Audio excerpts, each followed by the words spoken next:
Hey guys, welcome to tutorial video. Today I'll be showing you how to log into your TalkTalk account online on your computer. And now let's dive right in.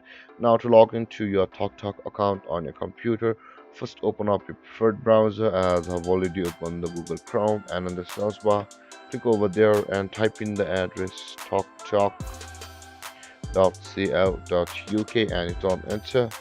And after that you'll be redirected to the home page of TalkTalk. So let's wait for it. And over here guys, this is the home page of TalkTalk account, and in order to log into our account, at the top right corner of the screen you can see there is the my account button available. Simply click on that my account button first. And over here guys, this is the login page of the TalkTalk. But if you have not yet registered for a TalkTalk account, simply click on the register button available over here and click on this register button to go to our registration process of the TalkTalk.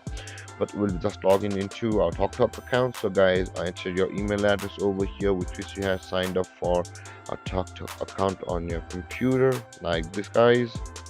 And after that, enter your password over here guys similarly. But guys, if you've forgotten or your credentials of your TalkTalk account, you can simply click on forgot email address and forgotten password to go through a procedure to retrieve your email address or password depending upon which one you lost. And with that being said, after entering your email address and your password, simply click on login, and then you'll be signed into your TalkTalk account with your email address. And there, guys, this is how you log into your TalkTalk account. And if you have any confusions or questions regarding the topic, feel free to comment in the comment section below. And don't forget to like, subscribe, and hit that bell icon for more videos. Thanks for watching guys. Peace.